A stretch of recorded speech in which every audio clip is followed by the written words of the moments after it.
Howdy, partners, and welcome to tonight's tale from the untamed frontiers of the American West.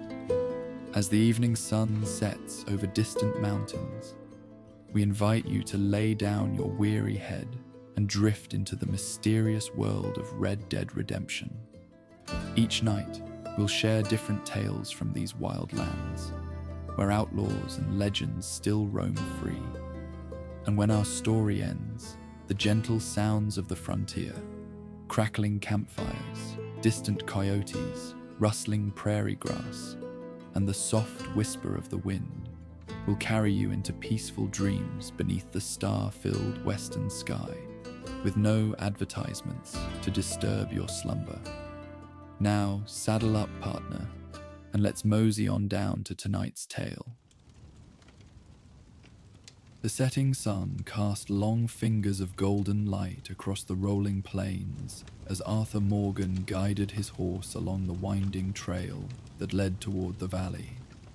After days of hard riding through unforgiving territory, the gentle slopes and verdant grasslands before him offered a welcome change from the dusty paths he had left behind. His mount, a sturdy Palomino, seemed to sense the change as well, its gait becoming more relaxed as they descended into the sheltered lowland. Arthur had heard whispers of Hope's Hollow from travelers along his journey, descriptions of a peaceful settlement nestled in a fertile valley where clear waters ran and the soil yielded generously. Some spoke of it with a particular reverence, mentioning the peculiar bell that rang each evening as darkness began to claim the land. Just a quiet little place, an old prospector had told him, eyes distant with remembrance. Nothing much to look at, but there's something about that bell. Makes a man think about things, important things. Arthur had merely nodded, accustomed to exaggerated tales that circulated through frontier communities. Yet as the valley opened before him now, bathed in the warm amber light of approaching dusk, he found himself curious about this place and its evening ritual. His original intention had been to pass through quickly, resupplying before continuing on to meet with Dutch and the others. But weariness pulled at his bones, and the prospect of a night's rest in a peaceful settlement held growing appeal. As the road curved around a gentle bend, Hope's Hollow revealed itself. Nestled against the valley's eastern slope stood a collection of well-maintained buildings, not a large settlement by any measure, but one that conveyed a sense of permanence often lacking in frontier towns. Sturdy homes with small gardens occupied the valley floor, smoke rising from chimneys in thin columns. A general store, its porch lined with rocking chairs, stood at the town centre, with a modest saloon nearby. Most striking was the stone church that occupied the highest point within the town's boundaries, built from locally quarried granite with a simple bell tower rising from its western end. The structure commanded attention through the quiet dignity of its construction. The setting sun caught the bell tower in direct illumination, causing the weathered bronze bell visible within to gleam with subdued radiance. Arthur guided his horse toward the town's only stable. As he approached, a middle-aged man emerged, wiping his hands on a leather apron that bore the marks of years of honest work. "Evening, stranger," the stable master called, his tone measured. "Looking for accommodation for yourself and your mount?" Arthur nodded, dismounting with the careful movements of someone who has spent too many hours in the saddle. "If you've got space," he responded, stretching slightly. "Been on the trail a fair while." The stable master's eyes, kind but observant, took in Arthur's trail-worn appearance. "Always room for a traveller in Hope's Hollow, mister. Name's Thomas Everett. Most folk just call me Tom." "The Morgan," Arthur replied, extending a hand that the stable master grasped firmly. "Your timing's good, Mr. Morgan," Tom commented as he began to unsaddle the Palomino. "Another hour and you'd have been making camp alongside the trail. We don't much care for folk moving about after dark here, not because of any danger, just respect for the evening bell. Arthur's interest quickened at the mention of the bell. Well, return the bell, he said, glancing toward the stone building. Heard tell of it from others. Some kind of local custom? Tom nodded, his expression becoming thoughtful. Custom, tradition, ritual, whatever name suits it best. Bell's been ringing every evening at dusk since before my grandfather's time. Father McKinley tends to it now, same as the priests before him. Town have a hotel? Arthur asked, shifting to more practical matters. Mrs. Sinclair runs a proper boarding house just past the general store, Tom replied. Clean beds, fair prices, and breakfast that'll make you reconsider whatever plans have you passing through. Instead of staying on, tell her I sent you. Might get you the corner room with the extra window. Arthur thanked the stable master, negotiated a reasonable price for his horse's care, and collected his saddlebags before heading in the direction Tom had indicated. The settlement felt different from the countless other frontier towns he'd passed through over the years. There was an unusual quietness to Hope's Hollow, not the ominous silence of a community burdened by fear or suspicion, but rather the peaceful quiet of a place where people had found a rhythm of life that suited their collective nature. Children still played in the spaces between buildings, their laughter carrying on the evening air. Men and women moved purposefully about their evening tasks, exchanging greetings with neighbors and pausing occasionally for brief conversation. Yet underlying these normal activities was a sense of something deeper, a shared awareness of approaching twilight that seemed to influence even the most mundane interactions. The boarding house proved easy to find. A 2-story clapboard structure painted a pleasing shade of blue with white trim, its front yard neatly maintained and adorned with flowering plants that added splashes of color against the weathered wood. A hand-painted sign identifying it as Sinclair Boarding and Breakfast hung beside the front door, which stood partly open to admit the pleasant evening air. Arthur was greeted at the threshold by a woman he estimated to be in her early 50s, with silver-streaked auburn hair pulled back in a practical bun, and clear hazel eyes that assessed him with the same careful attention the stablemaster had shown. Her expression, initially neutral, warmed slightly when he mentioned Tom's recommendation. Any friend of Tom's is welcome here, she said, introducing herself as Eliza Sinclair with a dignified nod. The corner room is indeed available, Mr. Morgan. $5 for the night, breakfast included, additional nights at the same rate should you decide to extend your stay. The price was fair by frontier standards, especially with a meal included, and Arthur accepted without haggling. Mrs. Sinclair led him upstairs to a clean, modestly furnished room that offered windows on 2 sides, providing excellent cross-ventilation and views of both the main street and the stone church on the hillside. Supper's finished for the evening, Mrs. Sinclair informed him as she handed over a key, but I can arrange a cold plate if you're hungry. Otherwise, the saloon serves decent fare until 8 o'clock. Arthur thanked her and opted to visit the saloon, feeling the need for some warm food and perhaps a drink after his long journey. As he set his belongings down and prepared to wash away the dust of travel, Mrs. Sinclair paused at the doorway, her expression shifting subtly. The evening bell will toll in about half an hour, she said, her tone carrying a hint of something Arthur couldn't quite place. Not warning, exactly, but a gentle notice of significance. Some visitors find they want to be outdoors when it happens, their first time in Hope's Hollow. The church grounds are open to all, should you feel so inclined. With that curious suggestion, she departed, leaving Arthur to his ablutions.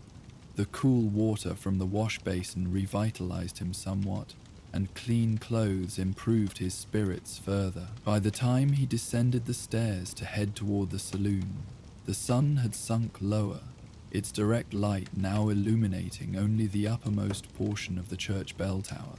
while the rest of the valley lay in the soft, diffuse glow of approaching dusk. The saloon, bearing the simple name The Hollow's Rest on its swinging sign, proved to be a far cry from the boisterous establishments Arthur typically encountered in his travels. No piano played raucous tunes, no card games proceeded with tense concentration in the corners, no working girls circulated among the patrons with practiced smiles. Instead, a half-dozen local residents sat at various tables, conversing quietly over meals and modest drinks, while the bartender, a barrel-chested man with an impressive mustache, polished glasses with methodical care. Arthur approached the bar, ordered a plate of whatever was warm in the kitchen along with a whiskey, and found himself served a generous portion of beef stew accompanied by fresh bread. The food was simple, but prepared with skill, the meat tender and vegetables still maintaining their distinct flavors rather than dissolving into uniform mush as often happened in frontier cooking. As he ate, Arthur observed the gradual transformation occurring within the saloon. One by one, patrons finished their meals, settled their accounts, and departed with nods of acknowledgement to the bartender, who seemed to anticipate this exodus without concern. By the time Arthur had sopped up the last of his stew with a piece of bread, only he and the bartender remained. "Fine evening for the bell," the bartender commented as he collected Arthur's empty plate. "Clear air carries the sound all through the valley on nights like this." Arthur nodded, finishing his whiskey. "Seems to be important to folks around here." "Important enough," the man agreed with a philosophical shrug. "Name's Daniel Harrison, by the way. Most just call me Dan. I gather you're staying at Eliza's place." "Word travels fast," Arthur observed. Dan smiled, the expression making his mustache curve upward at the ends. "Small towns, Mr. Morgan. No secrets, just delayed revelations." He glanced toward the windows, where the light had dimmed noticeably. "You planning to hear the bell from here, or join the others up at the church?" It was the second time someone had suggested witnessing the bells tolling as an experience worth seeking out, and Arthur's curiosity had been sufficiently piqued.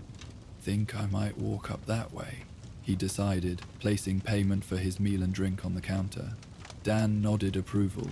"First-timers often find it meaningful. Path starts just past the general store, leads right up to the church grounds. You've got about 10 minutes before Father McKinley rings." Following these directions, Arthur soon found himself on a well-maintained path that wound gradually up the hillside toward the stone church. As he ascended, the view of Hope's Hollow spread out below him, its buildings now casting long shadows in the final moments of direct sunlight. The valley beyond presented a picture of natural tranquility. Stands of trees following the course of a gently winding river. Meadows where wildflowers nodded in the evening breeze. Distant hills bathed in the warm hues of imminent sunset. The church itself proved even more impressive at close range. Built from locally quarried granite in varying shades of grey and pale tan, its walls gave the impression of having grown organically from the hillside rather than being merely positioned upon it. Small diamond-paned windows glowed with the muted light of candles or lamps from within, while the bell tower, simple in design yet perfectly proportioned, drew the eye upward toward the bronze bell suspended at its center. Arthur was mildly surprised to discover he was not alone in making this evening pilgrimage. Perhaps a dozen residents had gathered in the open area before the church, standing in small groups, or, in some cases, completely alone, all maintaining a respectful quietness as they waited. Some nodded acknowledgement as Arthur approached, but none initiated conversation, seeming to understand instinctively that he had come, as they had, to experience rather than to socialize. Among those present, Arthur noticed one figure that drew his attention particularly. a woman standing slightly apart from the others, wrapped in a dark blue shawl despite the relative warmth of the evening. Something in her posture, a straightness of spine combined with a certain stillness, suggested both strength and sorrow in equal measure. Though not elderly, the silver streaking her dark hair indicated she had seen enough of life to know its harsher aspect. As Arthur found a place to stand somewhat apart from the gathered residents, a side door to the church opened, and a man emerged whom Arthur immediately identified as Father McKinley.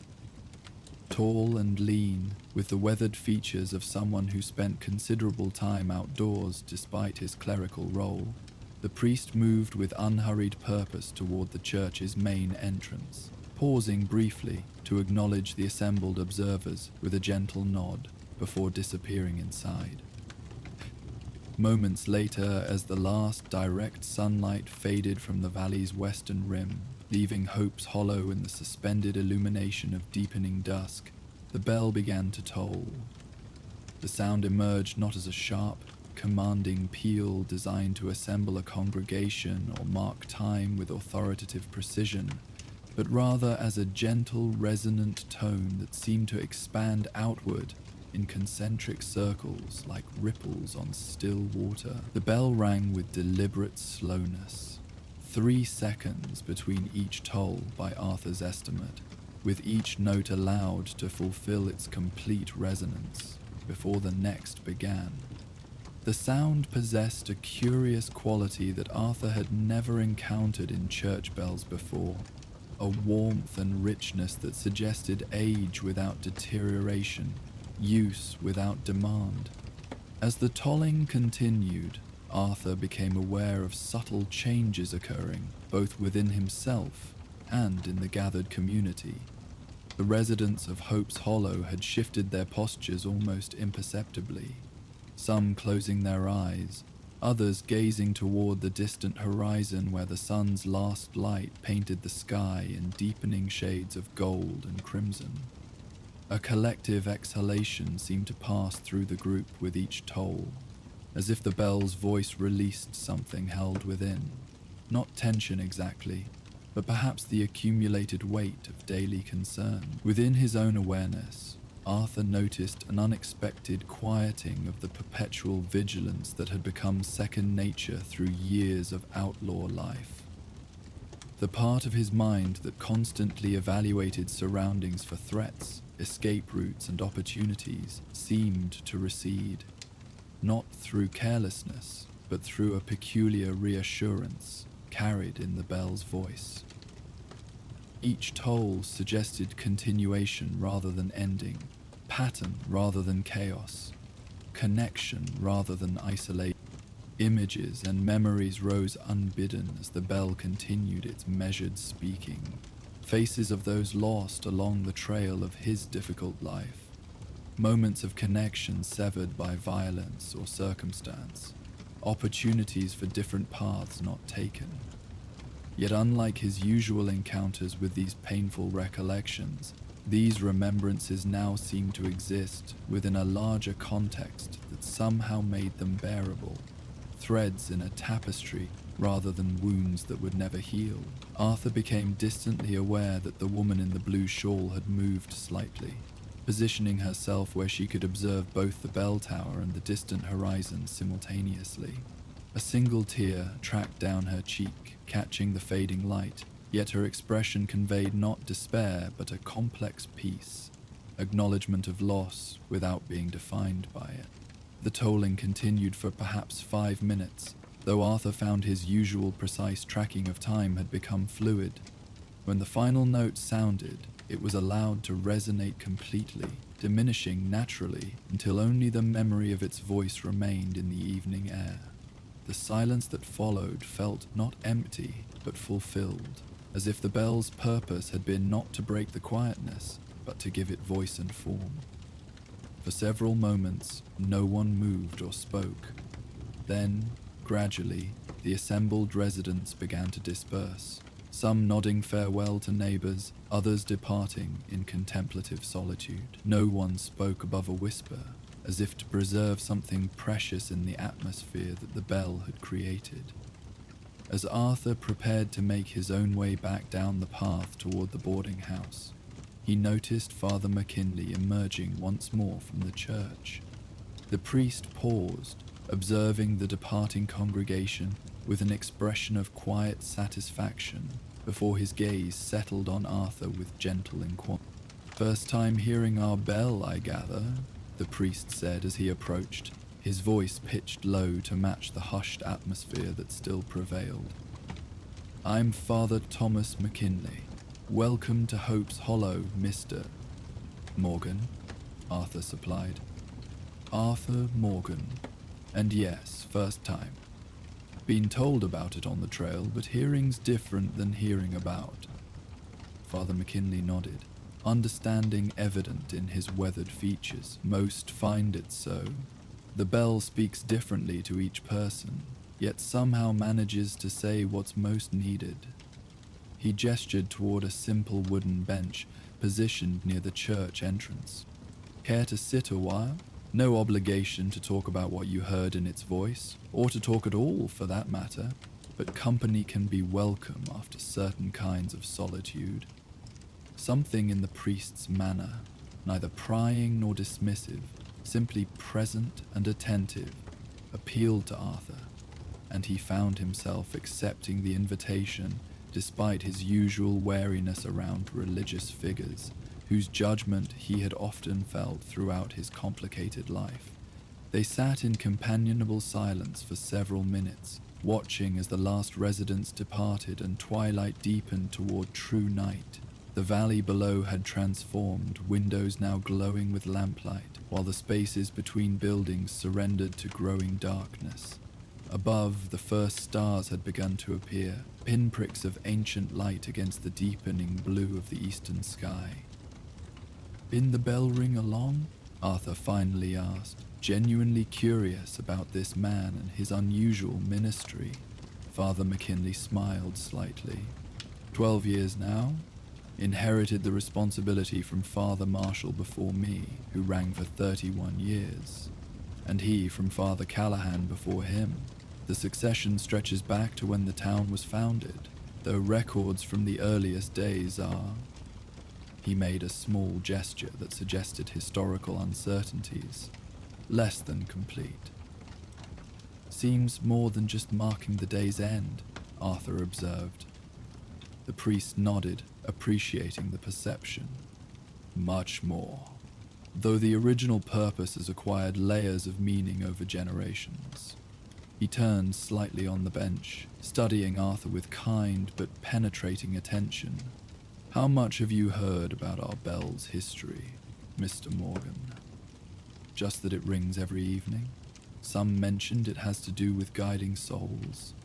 A simplified version, but not incorrect," Father McKinley acknowledged. "The bell began as a practical necessity when Hope's Hollow was first settled. The valley's peculiar geography makes it prone to ground-hugging mists after sunset, especially in spring and autumn. Early settlers found themselves disoriented when caught out after dark, sometimes wandering for hours despite being within shouting distance of their own homes." He gestured toward the bell tower. "The founders placed the bell on the highest point in the settlement, to be rung when the mist rose, guiding lost travelers home through sound when sight failed them. A practical solution to a practical problem." Arthur nodded, understanding. Many frontier communities had developed similar systems to address local challenges. But practicality often acquires deeper meaning over time, the priest continued. As years passed, the bell became associated not just with physical guidance, but spiritual orientation as well. When epidemics swept through the valley in the 1830s, claiming nearly a third of the population within weeks, the bell was rung for those who passed, not as a death knell announcing each individual loss, which would have been nearly constant, but as a collective acknowledgement. Each evening, Father McKinley's gaze drifted toward the distant horizon where the last color had faded from the sky. Those who survived began to speak of the bell as guiding not just living travelers home through physical mist, but departed souls through the valley of death toward eternal rest. The practical and spiritual purposes merged into the tradition we maintain today, acknowledging both the closing of each day and the passage of those who have left us, while offering guidance to any who might feel lost, in body or spirit. Arthur found himself moved by the explanation, which managed to be both pragmatic and profound without veering into the type of moralizing he had come to expect from religious narratives. Town seems unusually invested in maintaining the tradition, he observed. Hope's Hollow has experienced its share of hardship, the priest replied. Mining accidents in the early days, the epidemic I mentioned, economic struggles when the railroad bypassed us by 12 miles, periods when remaining must have seemed more difficult than leaving. His expression softened with evident affection for his community. Yet through each challenge, the bell continued its evening voice, reminding people that orientation remains possible even in darkness, that being temporarily lost doesn't mean being eternally abandoned, that what endures can guide us through what changes. A comfortable silence fell between them, broken only by the distant sounds of the settlement below, doors closing, dogs barking occasionally, the murmur of voices from households gathered for evening meals or conversation. The woman in the blue shawl, Arthur said after a time, his curiosity genuine rather than idle. Seemed the bell holds particular meaning for her. Father McKinley nodded, unsurprised by the observation. Sarah Winters lost her husband and young son 3 years ago. Accident at the lumber mill north of here. James was foreman, taking Michael along to learn the trade. His expression conveyed compassionate understanding rather than pity. The bell has been especially important to her since then. Some find its voice speaks most clearly to those carrying the heaviest burdens. Before Arthur could respond, the church door opened and the woman in question emerged, appearing briefly startled to find others still present. Father McKinley rose immediately. "Sarah," he greeted her with gentle warmth. "I didn't realize you were still inside. May I introduce Arthur Morgan, recently arrived in Hope's Hollow?" Arthur stood as well, nodding respectful acknowledgement to the woman, who returned the gesture with quiet dignity. Now seeing her features more clearly in the light spilling from the church doorway, he noted both the evidence of past sorrow in her expression and the surprising strength present alongside it. "Mr. Morgan is hearing our bell for the first time," Father McKinley explained. "I've been sharing some of its history." "Then, you've chosen an excellent narrator," Sarah replied, her voice soft yet clear, addressing Arthur directly. "Father McKinley understands the bell's voice better than most of us." "I merely ring it, Sarah," the priest demurred.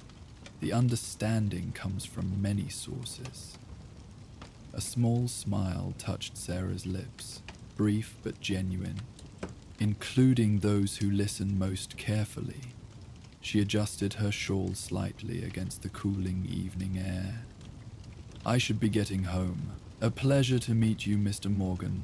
Perhaps we'll speak again before you continue your journey."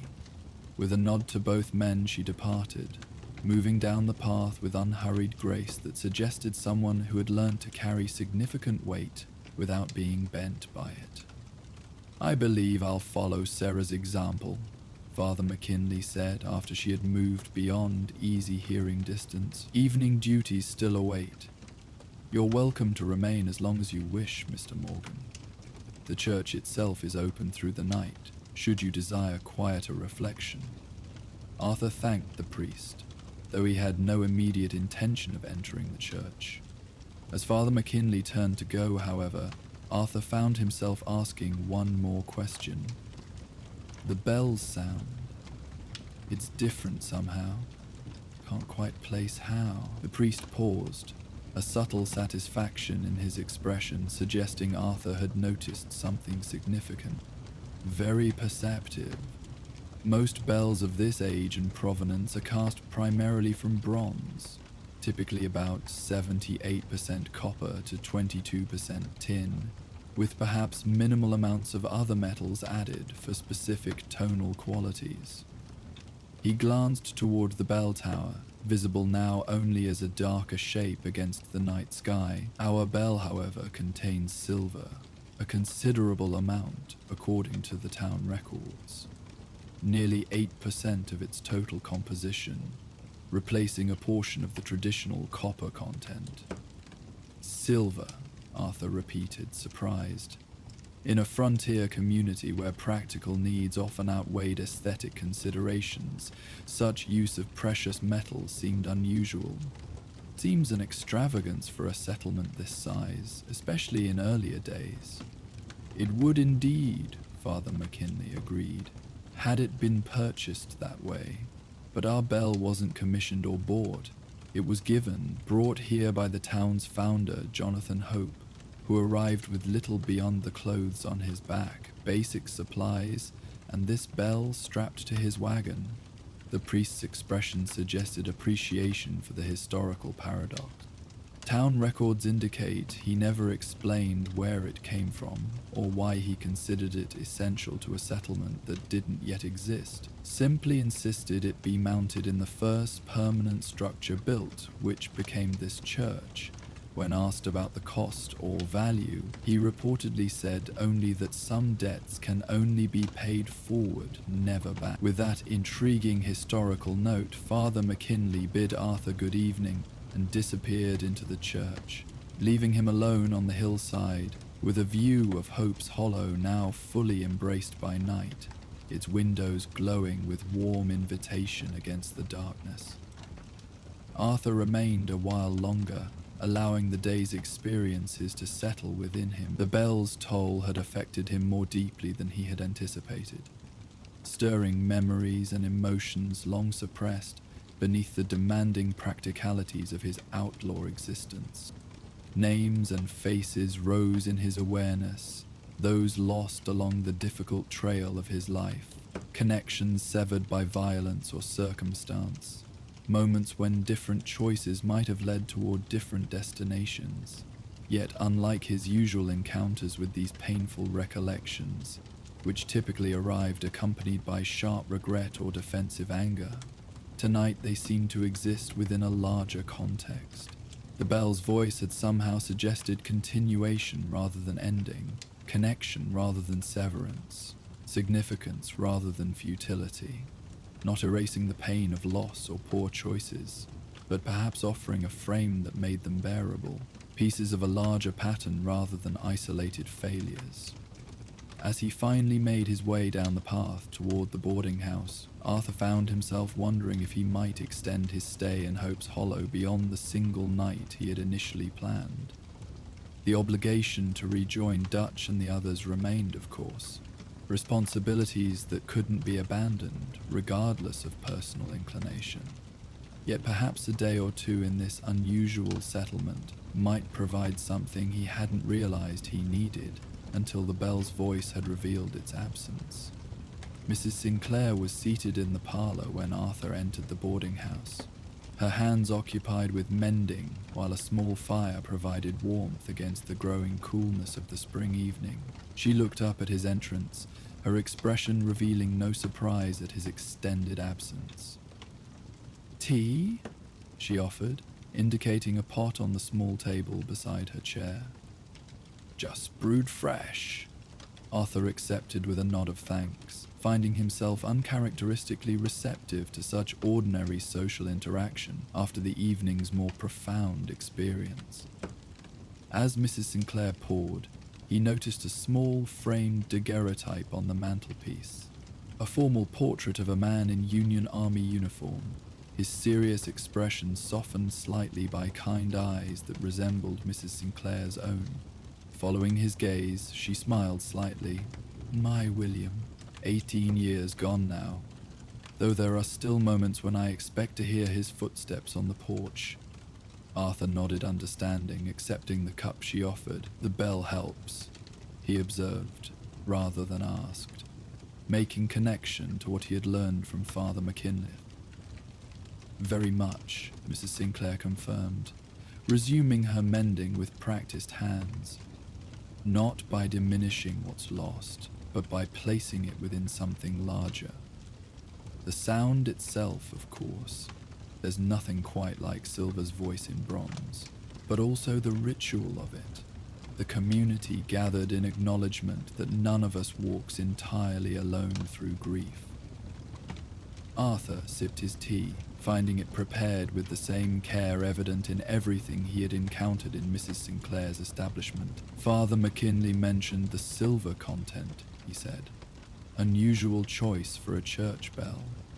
Particularly one brought by wagon across difficult country," Mrs. Sinclair agreed. "Jonathan Hope never explained his insistence on that particular bell for a settlement not yet established. Those stories have accumulated over generations, as stories tend to do in small communities." Arthur's interest quickened at the mention of stories beyond the factual account Father McKinley had provided. "What sort of stories?" Mrs. Sinclair's hands stilled briefly on her mending, her expression suggesting internal debate regarding how much to share with a transient guest. Something in Arthur's manner must have indicated genuine interest, rather than mere passing curiosity, however, for she continued after only momentary hesitation. "Some say Jonathan Hope was fleeing tragedy when he arrived here. The loss of his family in circumstances he might have prevented had he been present rather than pursuing business interests elsewhere. That the bell was commissioned as atonement, its silver content symbolic of the 30 pieces paid to Judas." Her tone remained neutral, neither endorsing nor dismissing this interpretation. "Others claim he discovered it abandoned in a ghost town during his travels, recognizing its unusual voice and sensing its potential significance to a community not yet founded," she said, her mending aside, warming her hands around her own teacup. "The more fanciful versions suggest divine guidance, visions or dreams directing him to this valley, with instructions to establish a settlement centered around the bell's evening voice, or that he was led here by the spirit of someone he had lost, finding the valley through guidance he could feel but not explain." Arthur nodded, familiar with the way frontier communities often constructed layers of meaning around historical events, particularly those involving founders or significant local landmarks. Yet something in these various narratives resonated with his own experience of the bell's unusual quality. Its voice had spoken to something within him that he rarely acknowledged, a capacity for reflection and connection that the demands of outlaw life generally suppressed out of necessity. "Whatever brought Jonathan Hope to this valley with that particular bell," Mrs. Sinclair continued, "the result has been a community that understands something important about living with both joy and sorrow. The bell reminds us each evening that darkness comes but is never permanent, that loss is real but not the entirety of existence, that being temporarily disoriented doesn't mean being eternally lost." She rose, collecting Arthur's empty cup with efficient grace. "Will you be staying another night, Mr. Morgan? Many first-time visitors find they want to hear the bell again after their initial experience." Arthur considered briefly before nodding agreement. His business with Dutch wasn't time-critical, and the prospect of hearing the bell's voice once more held unexpected appeal. "Think I might," he confirmed. "Got some thinking to do that might benefit from another evening here."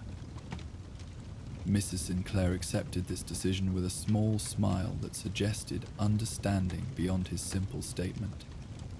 "I've found Hope's Hollow particularly conducive to certain kinds of thinking," she observed, "especially the sort that's difficult to accomplish amid more demanding surroundings."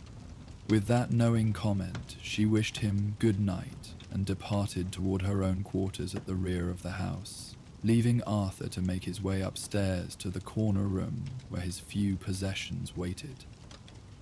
As he prepared for sleep, his mind continued processing the day's experiences, the unexpectedly peaceful qualities of Hope's Hollow, the bell's unusual voice and its effects, the stories surrounding Jonathan Hope's arrival with his peculiar treasure.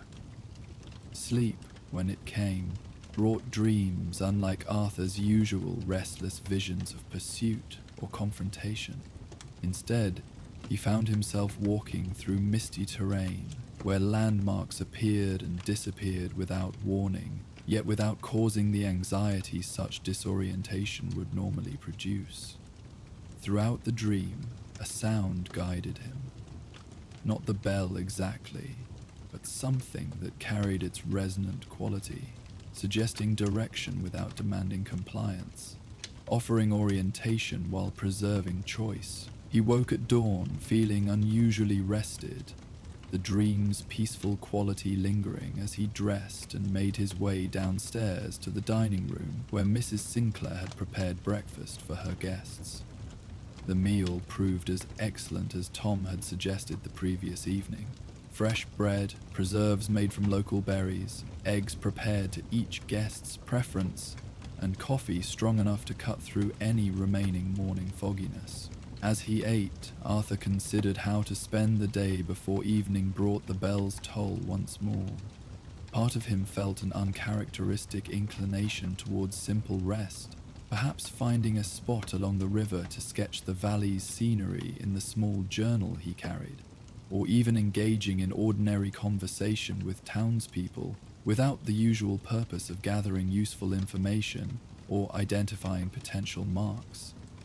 Before he could settle on a plan, however, the dining room door opened to admit Sarah Winters, the woman in the blue shawl from the previous evening's gathering at the church. She nodded greeting to Mrs. Sinclair, who immediately began preparing what appeared to be her usual breakfast, before noticing Arthur at his table. After a brief hesitation that suggested internal debate, she approached. "Mr. Morgan," she said by way of greeting, "I hope I'm not intruding on your morning solitude, but I wondered if you might be interested in seeing more of Hope's Hollow during your stay. I'm planning to walk to the river this morning, a particularly pleasant spot about a mile downstream from town. You'd be welcome to accompany me if you've no other arrangements." The invitation surprised Arthur, who was unaccustomed to such straightforward social overtures from respectable women in small communities. Yet nothing in Sarah's manner suggested ulterior motive or impropriety, simply practical acknowledgement that a newcomer might appreciate orientation from someone familiar with local geography. "That's kind of you, Mrs. Winters," he replied, genuine in his appreciation despite some uncertainty about accepting. "Don't want to impose on your morning routine, though." "No imposition," she assured him with a small smile that transformed her features in subtle but significant ways. "The walk is more pleasant with company, and I find myself curious about your impressions of our bell.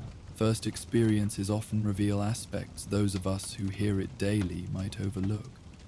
Put that way, the invitation seemed to offer mutual benefit rather than one-sided charity toward a stranger, making it easier for Arthur to accept. "Be glad to join you then," he agreed.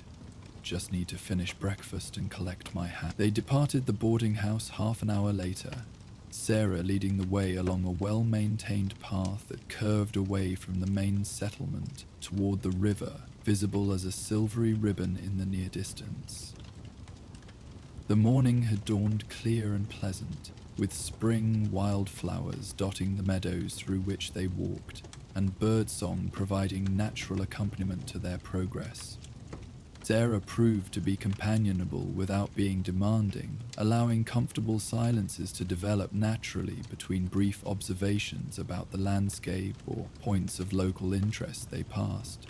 Her manner struck Arthur as unusual, a quiet self-possession that neither sought approval nor rejected connection, balanced perfectly between independence and awareness of others. "Been in Hope's Hollow long?" Arthur eventually asked, genuinely curious about this composed woman who had extended unexpected kindness to a stranger. "All my life," Sarah replied, her gaze taking in the valley with evident affection. Born here, married here, buried my husband and son here. The last was stated factually, without dramatic emphasis, but also without artificial avoidance. Considered leaving after they died. Many expected I would, but found I wasn't ready to abandon the life we'd built together, even if much of its purpose had changed. Arthur nodded understanding, respecting both her directness in acknowledging her loss and her evident resilience in continuing forward. Father McKinley mentioned the accident, he said, not wanting to pry but also not pretending ignorance that might seem disingenuous after their conversation had been established on foundations of honesty. Sarah accepted this with a slight nod. 3 years ago now, James was showing Michael the operation at the lumber mill, proper procedure for the new circular saw they'd installed. Her expression remained composed, though a shadow passed briefly through her eyes. Something went wrong. They never determined exactly what. Both killed instantly, they assured me, though whether that was truth or mercy, I've chosen not to question too deeply. They walked in silence for several moments before she continued, her tone contemplative rather than bitter. The first year was difficult, existing rather than living, moving through necessary motions while feeling separated from everything around me. The bell helped, though not immediately. Its voice seemed to reach me even when nothing else could, acknowledging what had happened without demanding I move on or find closure, as well-meaning friends suggested. The path led them to a pleasant spot where the river widened slightly, creating a natural pool bordered by smooth stones and shaded by mature cottonwoods. Sarah indicated a particular boulder that appeared to have been used as a seat for many previous visits, its top worn smooth by regular contact. My thinking stone, she explained with a small smile as they settled upon it, the river flowing peaceful before them. Not very original, I realize, but accurate enough. Arthur found himself appreciating both the location and the straightforward manner in which Zira shared it. Neither excessive intimacy nor artificial distance, simply natural inclusion of another person in something meaningful to her. You mentioned the bell helped, he said, after they had sat in companionable silence for several minutes, watching the play of morning light on moving water. Mind if I ask how? Been trying to understand my own reaction to hearing it yesterday. Sarah considered this carefully before responding, her gaze focused on the middle distance, where sunlight illuminated the surface currents of the river without revealing its deeper movements. The bell speaks in ways words often can't, she finally said. When someone tells you it will get better, or they're in a better place, or any of those well-intended phrases people offer after loss, there's an expectation attached that you should feel comforted, that you should respond with gratitude for their concern, that you should demonstrate appropriate progress toward whatever they consider healing. She turned slightly toward Arthur, her expression thoughtful. The bell makes no such demands. It acknowledges what's broken without insisting it be immediately mended. It speaks to loss without diminishing its significance. Yet somehow, in that acknowledgement, it also reminds us that grief exists within a larger context, not separate from life but part of its complete experience. Arthur nodded, recognizing in her articulation something that resonated with his own reaction to the bell's unusual voice. In his complex and often violent life, he had experienced numerous losses, some through death, others through betrayal or circumstance, still others through his own failures or compromised choices. The bell had somehow spoken to these accumulated griefs without either dismissing their significance or suggesting they defined the entirety of his existence. First time I really heard it, truly heard it, beyond just recognizing a sound in the distance, was about 2 months after the accident, Sarah continued. I had been going through the motions of living without much actual presence in my own life. Attending church because it was expected, maintaining the house out of habit rather than purpose, responding to neighbors' kindness with appropriate gratitude that never quite reached my heart. She picked up a small stone from beside their seat, turning it thoughtfully in her fingers as she spoke. At evening, something shifted. I stood on the church grounds as always, waiting for the toll without expectation beyond familiar ritual. But when the sound came, it seemed to reach places within me that had been closed since the accident, not healing them exactly, but perhaps acknowledging them in ways that made healing eventually possible. With a gentle motion, Sarah tossed the stone into the river, where it disappeared beneath the surface with barely a ripple. It wasn't dramatic, no sudden revelation or emotional breakthrough, just a quiet sense that what I'd lost was real. The pain was justified, and neither needed to be denied or diminished for me to continue living.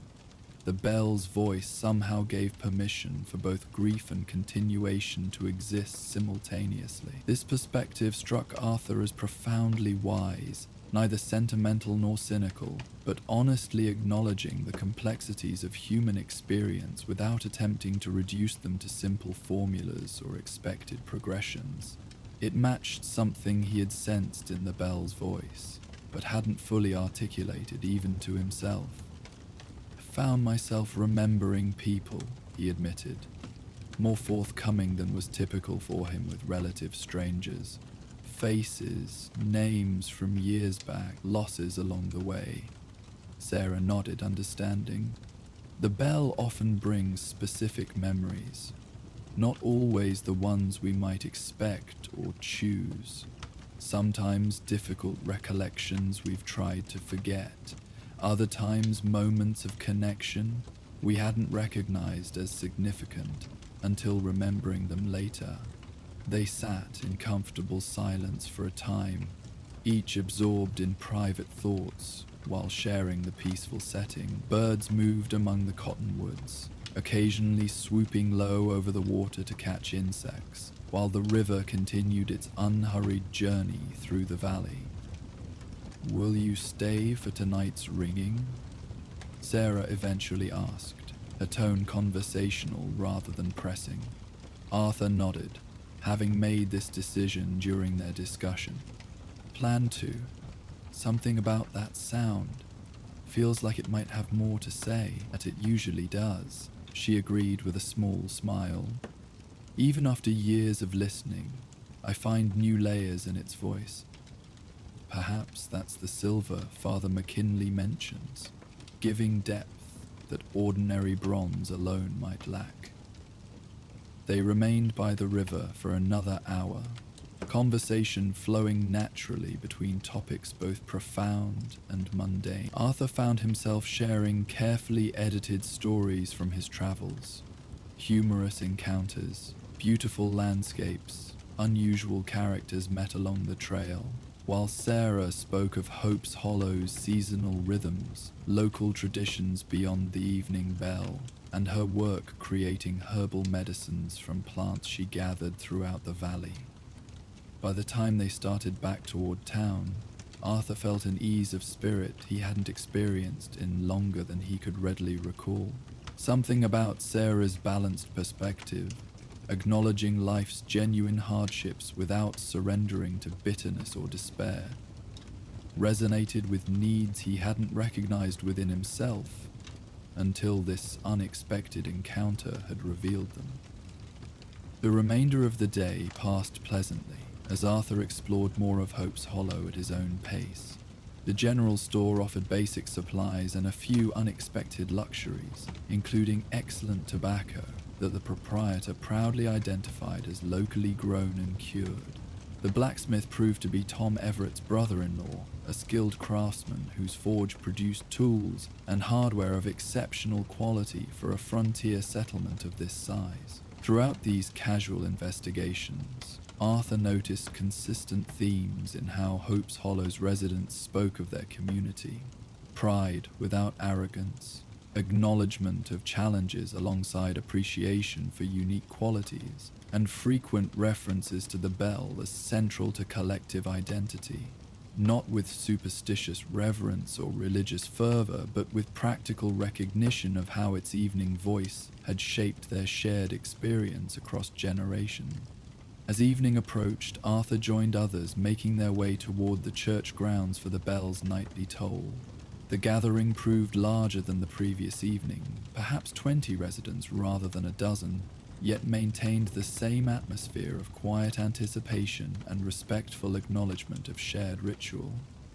Sarah arrived shortly before dusk, acknowledging Arthur with a warm nod before finding her usual position with clear sightlines to both bell tower and western horizon. Father McKinley emerged from the church at precisely the same moment as the previous evening, timing his entrance to the natural rhythm of descending darkness with practiced precision. When the bell began its measured voice as final direct sunlight faded from the valley, Arthur found himself prepared yet still affected by its resonant quality. The tone, warm, clear, penetrating without being harsh, seemed to touch something fundamental within him. Beyond conscious thought or deliberate emotion, each measured toll created space for reflection without demanding specific conclusions, acknowledged the day's passing and life's impermanence without suggesting futility or meaninglessness. This time, Arthur allowed memories to surface freely, people lost along his difficult path, moments when different choices might have led toward different destinations, connections severed by violence or circumstance, or his own failures. The bell's voice somehow made these recollections bearable, placing them within context that acknowledged their significance, without suggesting they determined the entirety of his existence or future possibilities. Most striking was the memory of his mother, dead so many years that her features had begun to blur in his recollection, despite his efforts to maintain their clarity. Tonight, her face appeared in his awareness with unusual vividness, not as she had looked during her final illness, but as she had been in moments of ordinary connection during his early childhood. Her laugh, the particular way she had of tilting her head when listening intently, the gentle strength in hands that had worked hard yet remained capable of tenderness. The bell's final toll resonated across the valley, allowed to diminish naturally until only memory of its voice remained in the evening air. As had happened the previous night, no one moved immediately, each person present seemingly reluctant to break the atmosphere the bell had created. When the gathered residents finally began to disperse, many nodded acknowledgement to Arthur as they passed, not with the cautious assessment often directed towards strangers in frontier communities, but with the quiet acceptance extended to someone who had shared significant experience. Sarah approached as the last residents departed, her expression suggesting both personal composure and awareness of others' experiences. Different the second time, she observed, not really a question, but an invitation to share if he wished. Arthur nodded, finding himself uncharacteristically willing to acknowledge emotional response. Clearer, somehow. Or maybe I was listening better. They walked together toward the path leading back to town, matching their pace to the unhurried rhythm that seemed to characterize life in Hope's Hollow. The first stars had appeared in the eastern sky, while the western horizon still held fading remnants of sunset's golden illumination. "Will you stay another day?" Sarah asked as they descended, a tone suggesting genuine interest without presumption. Arthur considered the question carefully. His obligations to Dutch and the others remained, responsibilities that couldn't be abandoned regardless of personal inclination. Yet something about Hope's Hollow and its evening bell had touched needs within him he hadn't previously recognized. Another day in this peaceful valley seemed increasingly appealing, offering space for reflection that his usual existence rarely provided. "Think I might," he finally replied. "Got some thinking that needs finishing before I move on." Sarah nodded, accepting this decision without pressing for elaboration. The valley has that effect on people sometimes. Encourages completion of internal processes that more demanding environments might interrupt. As they reached the valley floor where their paths would naturally diverge, Sarah toward her home on the settlement's eastern edge, Arthur toward the boarding house, she paused, her expression thoughtful in the deepening twilight. "Whatever the bell is helping you consider, Mr. Morgan, I hope you find the clarity you're seeking. Some questions have no perfect answers, but there's value in acknowledging them honestly, even when resolution remains elusive."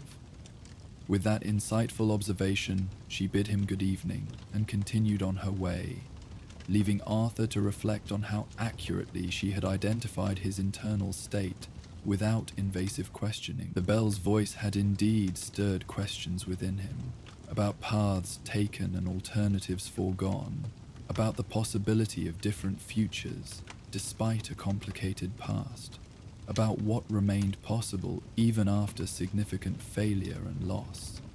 As he made his way toward Mrs. Sinclair's boarding house, Arthur found himself looking forward to another day in Hope's Hollow, another opportunity to hear the bell's extraordinary voice with increasingly receptive awareness, another chance to experience the unusual peace this settlement had cultivated through its evening ritual of remembrance and continuation. Whatever lay beyond this brief interlude, whatever demands and complications awaited his return to Dutch and the others, the bell's silver-inflected resonance had awakened something within him that he sensed would remain accessible even after departing this quiet valley.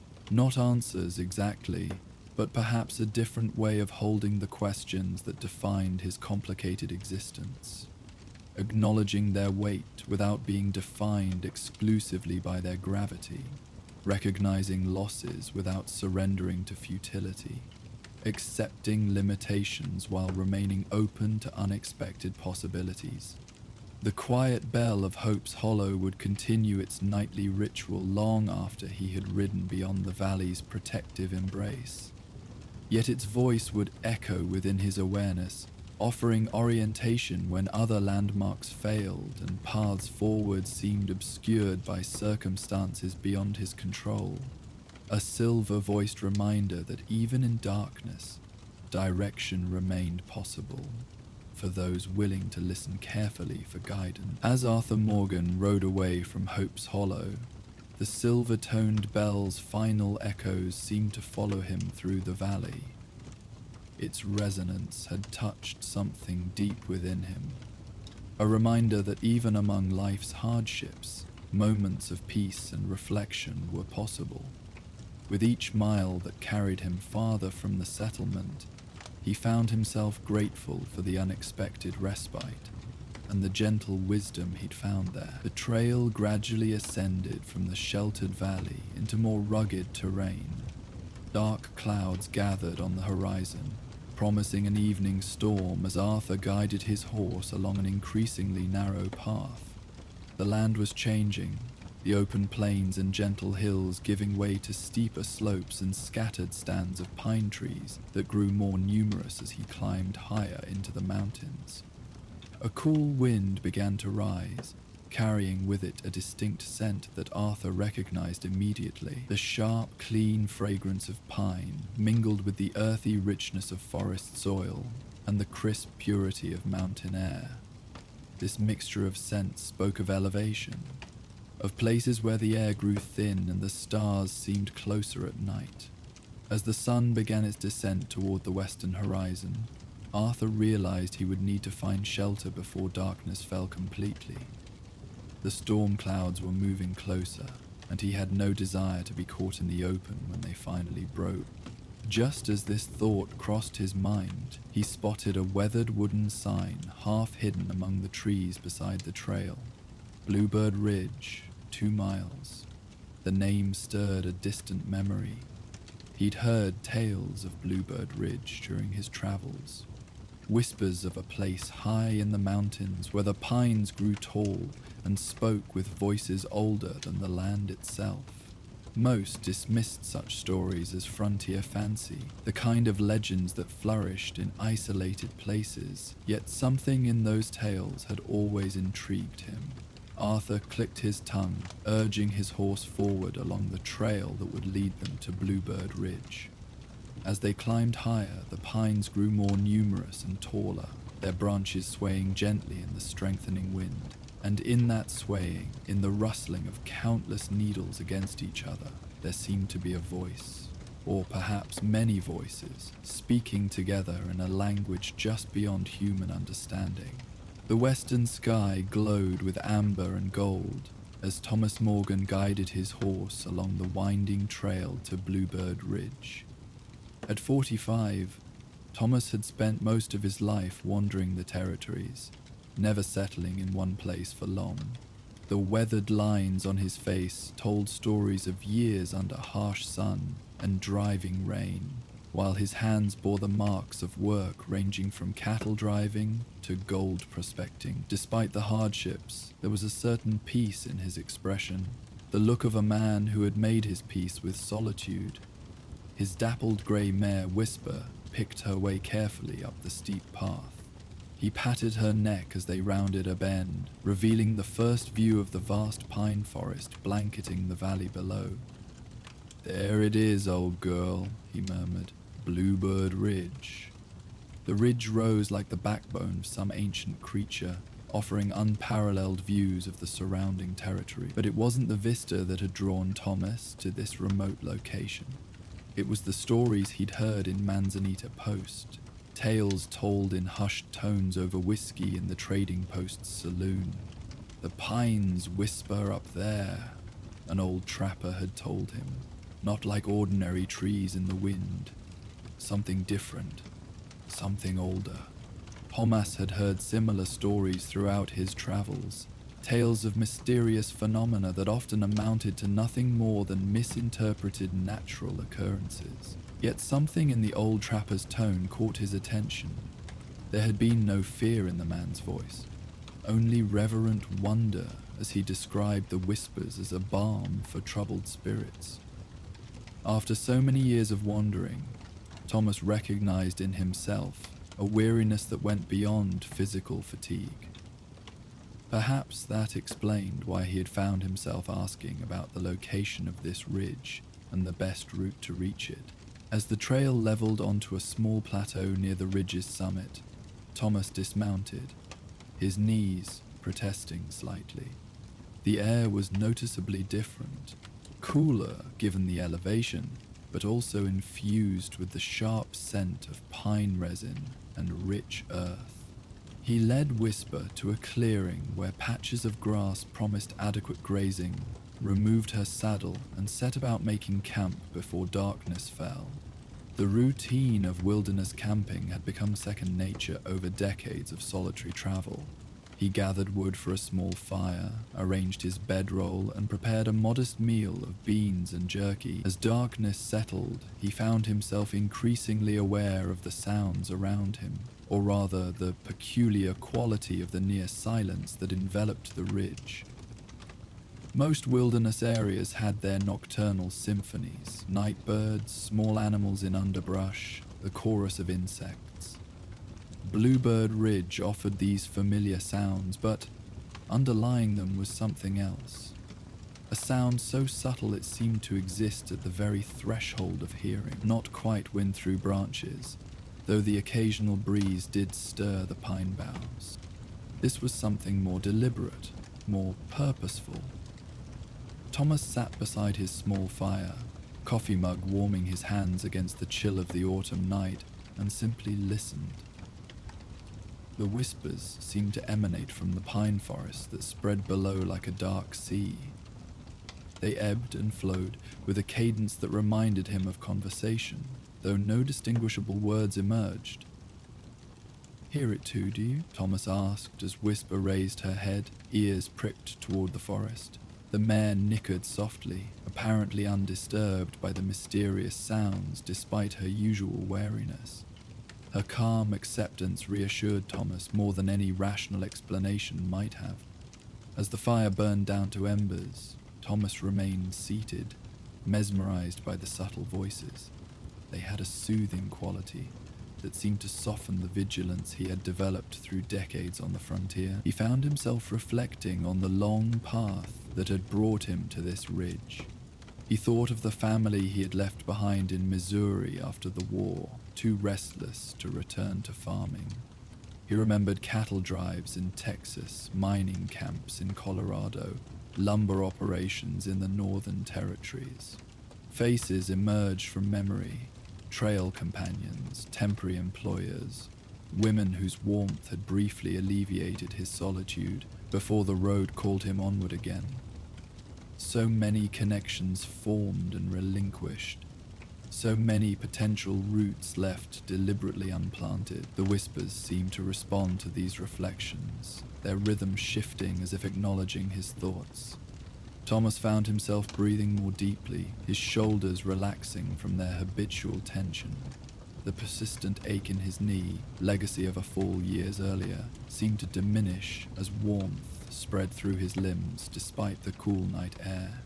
Strange, he murmured to himself, recognizing the unusual quality of his relaxation but finding no cause for alarm in it. This was not the artificial ease of whiskey or the exhausted collapse that sometimes followed days of hard travel. This felt more like homecoming, a recognition of belonging that Thomas had not experienced since childhood, if then. As true night claimed the ridge and stars emerged in breathtaking clarity overhead, Thomas finally moved to his bedroll, though he felt oddly reluctant to surrender consciousness even to necessary sleep. The whispers continued their gentle conversation as he arranged his blankets and stretched out beside the dying embers of his fire. Whisper's reassuring presence nearby providing the security that allowed him to relax his frontier vigilance. "I'll listen more tomorrow," he promised the darkness, unsure whether he addressed himself, the forest, or something else entirely. As sleep claimed him, Thomas had the distinct impression that the whispers acknowledged his intention, their tone taking on a quality that might have been approval, or perhaps anticipation. For the first time in many years, Thomas Morgan fell asleep without his customary wariness. His dreams filled not with the usual fragments of past hardships, but with impressions of towering pines moving in stately procession beneath star-filled skies. Morning arrived with the soft gold of autumn sunlight filtering through the pines, casting long shadows across the plateau where Thomas had made his camp. He woke feeling unusually refreshed, the chronic stiffness that typically accompanied his first movements of the day noticeably diminished. For several moments he simply lay in his bedroll, savoring this unexpected physical ease, while observing the play of light through the nearby trees. The whispers had subsided with daylight, though Thomas occasionally caught what seemed like faint echoes when the morning breeze stirred the pine boughs. Their absence felt like the temporary departure of a companion rather than complete disappearance, leaving him with the peculiar certainty that they would return with evening's approach. After a simple breakfast of hardtack and coffee, Thomas decided to explore the ridge more thoroughly while daylight permitted. Leaving Whisper to graze contentedly in the small clearing, he set off along a narrow game trail that followed the spine of the ridge toward its highest point. The walking was easy despite the elevation, with occasional rocky outcroppings providing natural vantage points from which to admire the seemingly endless pine forest that stretched away below. From these elevated perspectives, Thomas noticed something unusual about the forest's composition. Most pine stands he had encountered in his travels showed evidence of disturbance, areas of younger growth where fire or human activity had created clearings. variations in density that reflected the uneven processes of natural regeneration. But the forest below Bluebird Ridge possessed an almost uncanny uniformity, as if the entire expanse had emerged simultaneously from the earth and grown in perfect concert over countless years. At the highest point of the ridge, Thomas discovered a small, relatively flat area where the stone broke through the thin soil to form a natural shelf. The location offered a breathtaking, panoramic view of the surrounding territory: pine forests to the east and north, rolling grasslands to the south, and distant blue mountains shimmering on the western horizon. He settled on the sun-warmed stone, drawing out his pipe for a contemplative smoke while absorbing the remarkable vista. "Quite a view, isn't it?" a voice observed from behind him, breaking the extended silence so unexpectedly that Thomas nearly dropped his pipe as he turned toward the speaker. A man stood at the edge of the clearing where the game trail emerged, his approach having been completely undetected despite Thomas's habitual awareness of his surroundings. He appeared to be in his early 60s, with silver hair neatly trimmed beneath a wide-brimmed Forest Service hat. His uniform, though somewhat weathered, identified him as a government ranger, one of the relatively new breed of officials tasked with monitoring and protecting the expanding network of forest reserves. "Didn't mean to startle you," the ranger continued, moving forward with an easy stride that suggested complete comfort with the mountainous terrain. "Folks usually hear me coming from a fair district." He extended a hand, which Thomas shook after a moment's hesitation. "Thomas Morgan," he replied, studying the ranger with the instinctive wariness he had developed toward authority figures during his years on the frontier. "Just passing through and heard this ridge was worth seeing. Didn't realize it was part of a forest reserve." Harlan smiled, the expression creating a network of deep creases around eyes that had clearly spent decades squinting against mountain sunlight. "It's not, strictly speaking, at least not yet. The boundary of my jurisdiction lies about 3 miles east, but I make it a habit to patrol this ridge regularly. It's a special place." Something in the ranger's tone caught Thomas's attention, a quality of reverence, similar to what he had heard in the old trapper's voice back in Manzanita Post. "Special how?" he asked, curiosity overcoming his usual reticence. Harlan settled onto a nearby rock, removing his hat to run a hand through silver hair before responding. "You've spent the night up here, I take it?" When Thomas nodded, the ranger continued. "Then you've likely heard them already, the whispers." Thomas studied the older man carefully, searching for signs of the superstitious credulity he had often encountered in isolated communities. Instead, he found only calm certainty in the ranger's weathered features, along with something that might have been understanding. "I heard something," Thomas acknowledged cautiously. "Wind in the pines sounds different here than most places I've camped." "Wind in the pines," Harlan repeated, his smile returning briefly. "That's what most folks tell themselves, especially those with formal education or scientific inclinations. A rational explanation for something that defies ordinary understanding." He replaced his hat, adjusting it carefully before continuing. "I've been patrolling these mountains for 27 years, Mr. Morgan. I know every variation of sound that wind can produce when it moves through different species of trees under different conditions. What happens on Bluebird Ridge isn't just wind." Despite his natural skepticism toward extraordinary claims, Thomas found himself nodding slowly.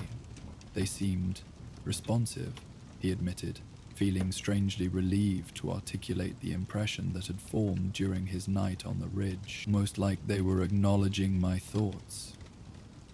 "That's been my experience as well," Harlan confirmed. "And not just mine. The indigenous people who lived in these territories for countless generations before European settlement had a special name for this ridge in their language. Translated roughly, it meant the place where the ancient ones speak." Thomas absorbed this information thoughtfully.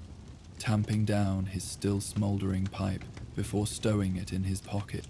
"You've studied their beliefs?" "When possible," the ranger replied. "Not much written record, unfortunately, and the few remaining tribal elders who maintain the old knowledge are understandably hesitant to share it with government representatives. But I've pieced together bits over the years. They believed the pines around this ridge were the first trees ever created in the world, the ancestors from which all other pine forests descended." This assertion stirred a memory in Thomas's mind. His earlier observation about the unusual uniformity of the forest below. "They do look unusually consistent," he noted. "Same height, same spacing, like they all started growing together." Harlan nodded, appearing pleased by this observation. "Good eye. Most visitors don't notice that particular detail. The university sent a botanist out here 5 years ago, part of some larger survey of western forests. He estimated the trees down there are at least 800 years old, possibly much older. Said their growth patterns were unlike anything he'd documented elsewhere." Thomas whistled softly at this information. 800 years would place the forest's origins before European contact with North America, before the spread of horses and guns that had transformed indigenous cultures, before the waves of settlement that had progressively pushed the frontier westward to its current diminished state. "And the whispers?" he prompted, finding himself genuinely interested in the ranger's perspective. "The indigenous people believed these were the voices of their ancestors." "Not exactly," Harlan replied, his expression growing more thoughtful.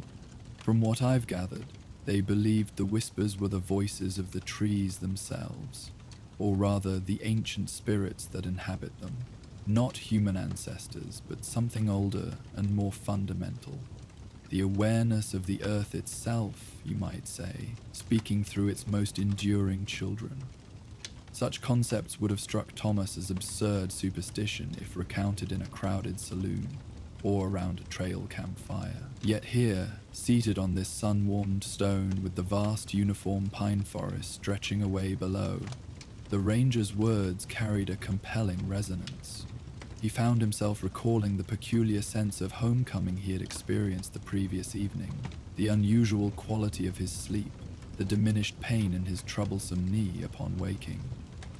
"They seemed peaceful," he offered after a prolonged silence. "Not threatening or even particularly mysterious, just present." Harlan studied him with evident approval. "That's been my experience as well, though I should mention that not everyone perceives them that way. Some visitors find the whispers unsettling or even frightening. Others don't hear them at all." "What makes the difference?" Thomas asked. The ranger shrugged slightly. "Hard to say with certainty. My personal theory is that it relates to one's approach to the natural world generally.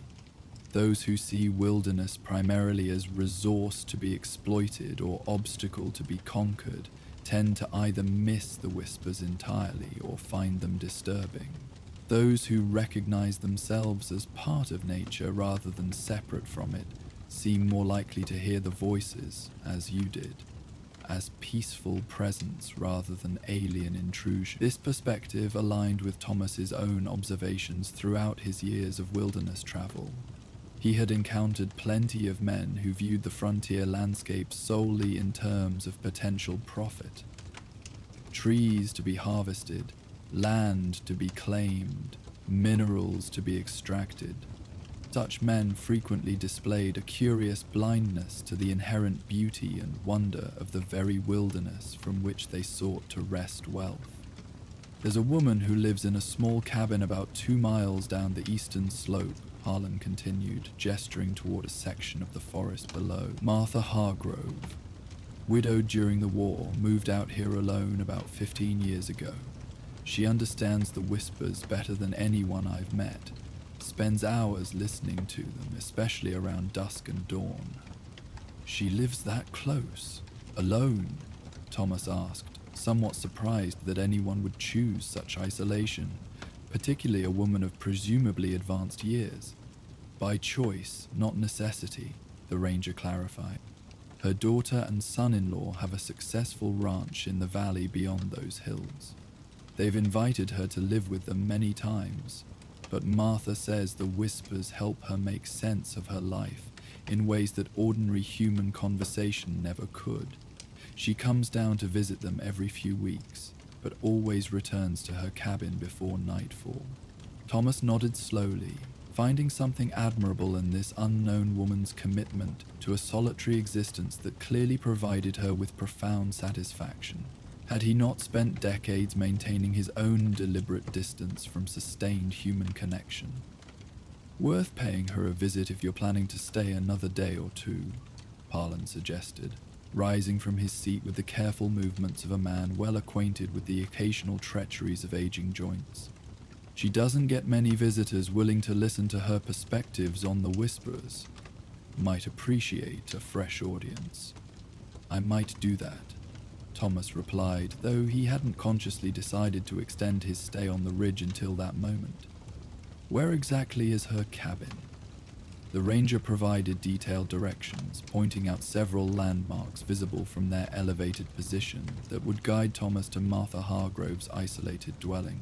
Just follow the main game trail down the eastern slope until you reach a lightning-struck pine. Can't miss it, top third completely gone but trees still alive.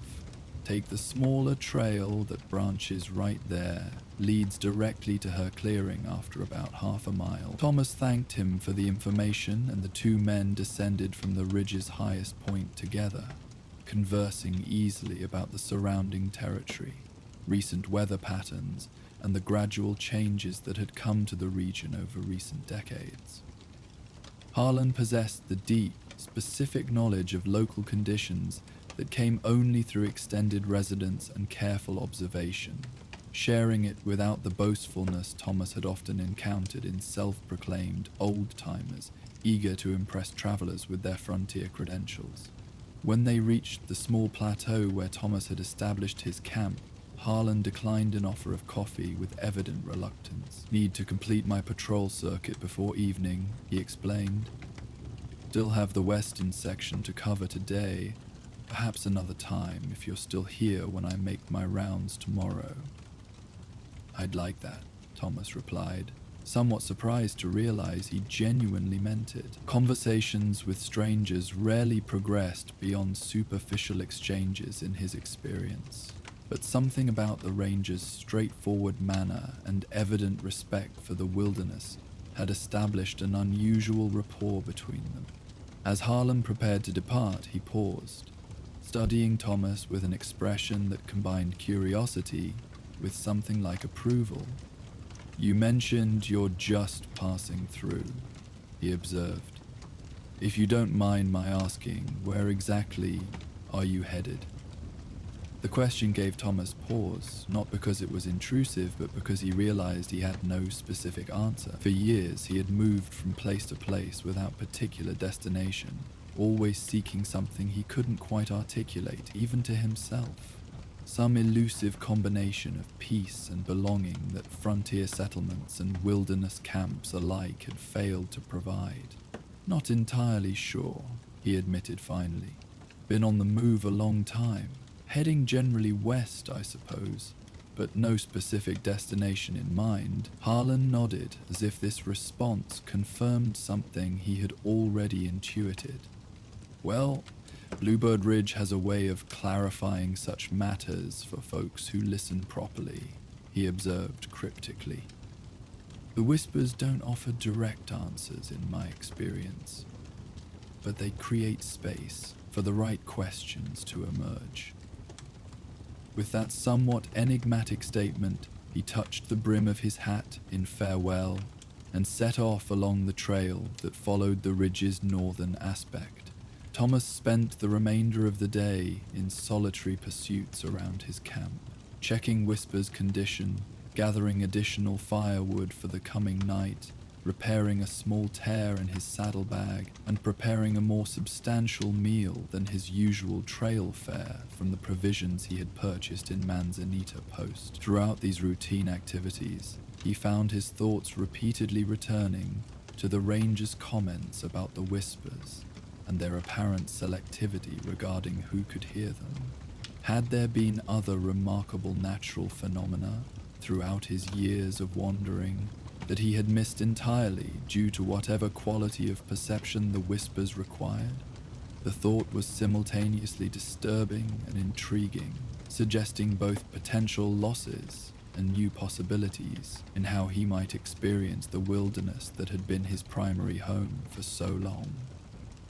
As evening approached, bringing with it the soft golden light that preceded sunset in these mountains, Thomas found himself increasingly attentive to the forest below the ridge. The day's gentle breeze had diminished to occasional whispers of air movement, yet he could already detect the first faint hints of that distinctive sound beneath the ordinary forest noises.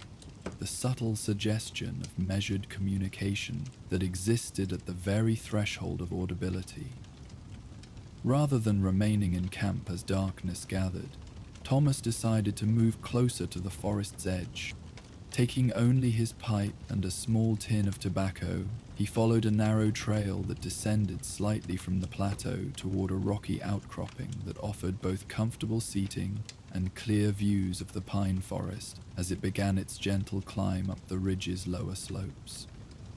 The first stars had appeared in the deep blue eastern sky by the time he settled on a relatively flat section of stone, backed by a larger boulder that offered some protection from the cooling evening air. He packed and lit his pipe with practiced motions, then deliberately set aside all other activity in favor of focused listening as full darkness gradually claimed the landscape. The whispers emerged more distinctly as night deepened on Thomas's second evening at Bluebird Ridge. By relaxing his attention rather than concentrating too intensely, he could better perceive their subtle cadences. There remained no distinguishable words, yet the impression of meaningful communication grew stronger.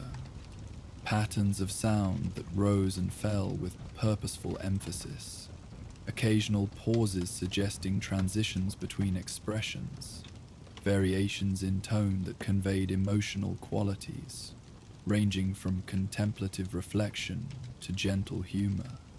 Time lost its ordinary significance as Thomas absorbed this extraordinary experience. The tobacco in his pipe burned out, but he made no move to relight it. A nearly full moon rose above the eastern mountains, casting silver light across the landscape and creating complex patterns of illumination and shadow among the uniform ranks of pine trees below. In this ethereal light, Thomas observed something he had missed during daylight. The forest floor beneath the ancient pines remained remarkably clear of undergrowth and debris. No tangled brush, fallen logs, or accumulated detritus such as typically cluttered woodland environments. Instead, a carpet of pine needles created an almost park-like setting beneath the towering trees, with occasional small clearings where moonlight pooled like silver water. One such clearing, perhaps 100 yards below his position, drew his attention. Perfectly circular in shape, it appeared deliberately maintained, its circumference defined by pines of identical height, spaced with geometric precision that seemed impossible in a wild forest. As he studied this feature, the whispers intensified slightly, as if acknowledging his notice. Without conscious decision, Thomas found himself speaking aloud for the first time since the ranger's departure. "I hear you," he said softly, the words emerging not as challenge but as simple acknowledgement of presence. The response was subtle but unmistakable, a momentary pause in the whispers, followed by what seemed like a slight intensification of their rhythm. Thomas felt no apprehension at this apparent confirmation of intelligent response, only a deepening curiosity and strange sense of privilege at being granted such communication. "I don't understand your words," he continued after a moment, "if they are words, but I feel your presence, and it seems peaceful. Again came that brief pause followed by a subtle shift in pattern. Acknowledgement without specific content, yet somehow conveying acceptance. As this wordless exchange continued, Thomas found himself speaking more freely than he typically did, even in human company, sharing observations about the forest's unusual qualities, his experiences on the ridge thus far, and eventually more personal reflections about his decades of wandering and the peculiar combination of freedom and isolation it had brought him. Never quite belonged anywhere, he admitted as the moon climbed higher in the night sky. Not since the war, at least. Maybe not even before that, truth be told. Always felt something calling me onward, though I'm damned if I could tell you what exactly. Just a sense that the right place, the right purpose was somewhere else, always just beyond the horizon. The whispers responded with what seemed like particular attentiveness to these personal admissions, their cadence shifting to a pattern that struck Thomas as somehow consoling, despite the absence of understandable words. He found himself describing specific moments from his wandering years. The magnificent desolation of desert landscapes, the overwhelming scale of mountain ranges, the endless variety of human settlements he had briefly inhabited before moving on again. Beautiful country, he concluded softly. Seen more of it than most men ever will. Can't say I regret the seeing, just sometimes wonder if there wasn't something more permanent I was meant to find along the way. As if in response to this implicit question, the whispers subtly redirected his attention to that perfect circular clearing he had noticed earlier. The moonlight illuminating it seemed momentarily to intensify, though the moon itself remained constant, creating an almost magnetic draw for his gaze. Within the clearing, Thomas now discerned faint movement. Nothing substantial enough to be called a figure or form, but rather a gentle stirring of the air itself, visible only through its effect on moonlight and shadow. He watched, utterly still, as these movements gradually coalesced into patterns that suggested intention rather than random air currents. Though no distinct images formed, Thomas experienced a series of impressions that seemed to bypass ordinary vision. A sense of cycles completing and renewing, of roots extending deep into earth, of growth following natural contours while adapting to unexpected obstacles. Not visions precisely, but concepts conveyed through subtle manipulation of light, shadow, and the whispers themselves, which had developed a more melodic quality as this unusual communication deepened. Thomas lost all track of time as he absorbed these impressions, his ordinary consciousness gradually yielding to a state neither fully awake nor properly dreaming. In this receptive condition, he experienced a profound shift in perception, no longer observing the forest as separate entity but feeling momentarily integrated with its ancient awareness. Not merging completely, but achieving a degree of connection that human language lacked proper terms to describe. Through this connection came understanding that required no words. The whispers had existed long before human ears had evolved to perceive them, would continue long after current civilizations had passed into history. They represented communication not primarily intended for human reception, but rather the ongoing conversation of an ecosystem with itself. The slow, patient exchange of information between entities whose lifespan and perspective bore little resemblance to human experience. That humans could sometimes perceive these exchanges represented neither miracle nor accident, but rather vestigial connection to natural systems from which modern consciousness had largely separated itself. Those who maintained some degree of this connection, through deliberate attentiveness, innate sensitivity, or simple prolonged exposure to wilderness, might occasionally access this ancient conversation, though typically only at its edges, perceiving whispers rather than clear articulation. As the moon reached its zenith, Thomas gradually returned to more ordinary awareness, though the sense of connection established during his receptive state remained. He felt changed in ways difficult to articulate, not dramatically transformed, but subtly realigned, as if internal elements long held in slight discord had found more harmonious arrangement. Rising stiffly from his stone seat, he made his way back to camp by moonlight, movements automatic as his mind continued processing the extraordinary experience. Whisper raised her head at his approach, nickering softly in greeting before returning to her interrupted rest. Thomas added wood to his banked fire, the familiar routine providing welcome anchor to ordinary reality after his excursion into less defined territories of perception. As flames caught and spread through the dry pine branches, Thomas settled on his bedroll, aware of unusual clarity in his thoughts, despite, or perhaps because of, the profound nature of his experience at the forest's edge. The whispers continued, their subtle presence at the periphery of his awareness, but now seemed content with background status. A gentle sonic tapestry underlying his own internal dialogue rather than direct communication. Roots and branches, he murmured to himself, capturing in those 3 words an essential insight from his communion with the forest's awareness. His decades of wandering had emphasized branches, the endless extension outward, the constant reaching for new horizons, new experiences, new possibilities. What had gradually diminished was roots, the necessary counterbalance of connection, belonging, sustained engagement with specific place and community.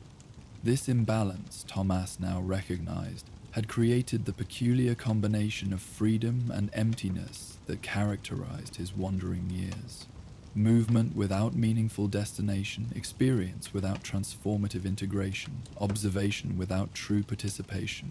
Not entirely without value, he had witnessed wonders many never saw, developed resilience and self-sufficiency few could match, but ultimately incomplete as life strategy. As sleep began to claim him, Thomas experienced neither revelation nor decision regarding his future course, merely growing clarity about questions he had previously avoided through perpetual motion. The whispers accompanied him into dreams filled not with decisive action or dramatic change, but with images of gradual, organic growth. Saplings becoming trees, seasons cycling through endless variations of the same fundamental patterns. Streams tracing paths of least resistance while steadily reshaping the landscapes through which they flowed. Morning arrived, with gentle mist rising from the pine forest below the ridge, creating an otherworldly landscape as the first golden light filtered through suspended moisture. Thomas woke feeling unusually refreshed, the chronic stiffness in his joints noticeably diminished for the 2nd consecutive day. He completed his morning routine thoughtfully, breaking camp with practiced efficiency while considering his immediate plans. The ranger had mentioned Martha Hargrove, the widow who apparently maintained particularly strong connection with the whispers. Her perspectives might provide valuable context for his own experiences, perhaps helping translate ineffable communion into more practical understanding. Decision made, Thomas saddled Whisper and set off down the eastern trail as directed by Harlan Winter, moving deliberately through the thinning mist as morning sun gradually burned away the night's accumulated moisture. The lightning-struck pine proved unmistakable, just as the ranger had indicated. A massive tree whose upper third had been sheared away by some powerful strike, yet which continued to thrive despite its dramatic injury. The smaller trail branching eastward was less obvious, little more than game path winding among increasingly dense stands of pine. But Thomas followed it confidently, trusting the ranger's direction. After perhaps 20 minutes of careful progress through the forest, the trail opened suddenly onto a modest clearing dominated by a small cabin constructed of hand-hewn pine logs, darkened by years of exposure to the elements. A thin wisp of smoke rose from the stone chimney, suggesting occupancy despite the early hour. Nearby stood a small barn or stable, and what appeared to be a carefully maintained vegetable garden enclosed by simple split-rail fence. Thomas approached openly, making no attempt to disguise his arrival. Before he could call out a greeting, the cabin's door opened to reveal a woman who appeared to be in her late 60s or early 70s, silver hair pulled back in a simple bun, tall and straight-backed despite her evident age. She wore a practical dress of dark blue cotton, covered by a carpenter's apron containing various tools, suggesting his arrival had interrupted some household project. "Good morning," Thomas called, reining Whisper to a halt at a respectful distance from the cabin. "My name's Thomas Morgan. Ranger Winter mentioned you might be willing to speak with a visitor about Bluebird Ridge." The woman studied him carefully before responding, her gaze direct but not unfriendly. "Harlan sent you, did he?" she asked, her voice surprisingly rich and clear for someone of her apparent years. "Well, he's usually a good judge of character. I'm Marta Hargrove. You're welcome to dismount and rest your horse in the corral there. I've coffee on the stove if you're inclined." Thomas accepted the invitation with thanks, leading Whisper to the indicated corral where an elderly bay gelding regarded the newcomers with mild curiosity. After ensuring his mare had access to fresh water from the small stream that ran behind the corral, Thomas joined Martha on the cabin's front porch, where she had arranged 2 simple wooden chairs beside a small table bearing a coffee pot and 2 tin cups. "Harlan mentioned you spent the night on the ridge," Martha observed as she poured the steaming coffee. "Said you'd heard the whispers." Thomas nodded, accepting the offered cup. "Yes, ma'am. Never experienced anything quite like it before." "And what did you make of them?" she asked, settling into one of the chairs with an ease that suggested long familiarity with outdoor conversation, despite her isolated circumstances. Thomas considered the question carefully, respect for his hostess demanding honest response rather than polite generality. "At first I thought it might just be wind in the pines," he admitted, "but it became clear pretty quickly there was something more deliberate happening. They seemed responsive. Interactive, I guess you might say." Martha nodded, sipping her coffee while studying him with evident approval. Many visitors never get past that first impression.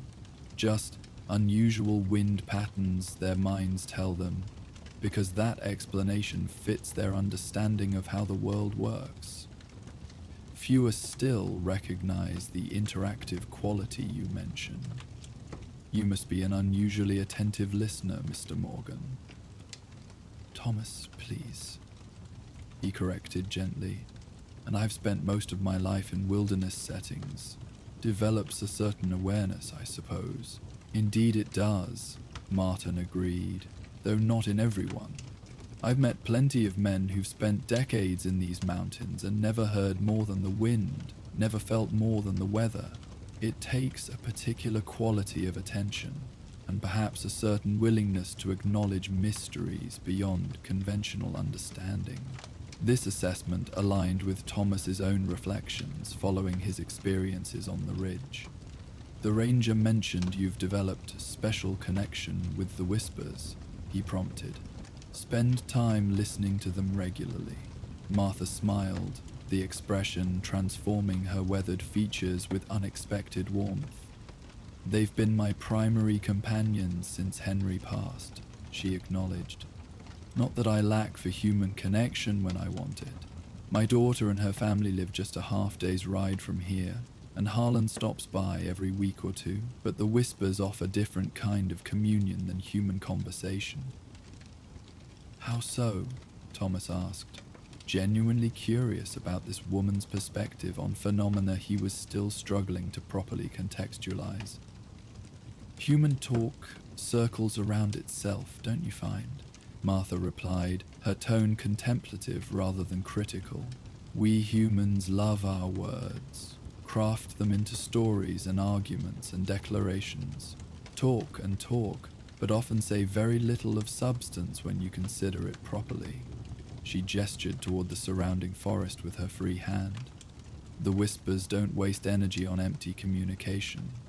Every exchange carries meaning, though not the kind easily translated into human language. Thomas nodded slowly, recognizing truth in this assessment based on his own limited experience.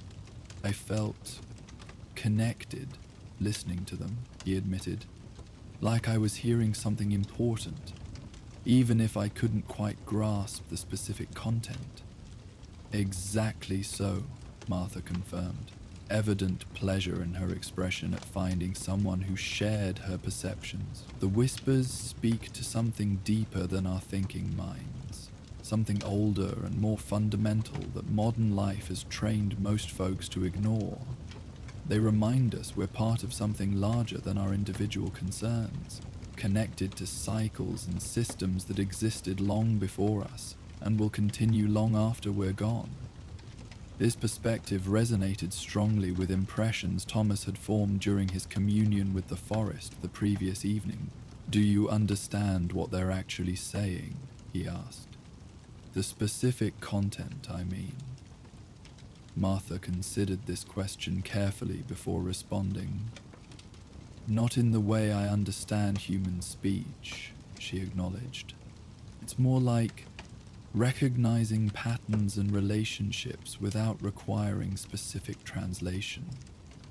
I've been listening to them for 15 years now, and I still couldn't tell you exactly what information passes between the ancient pines, but I understand the general character of their communication, its rhythms, its emotional qualities, its fundamental concerns.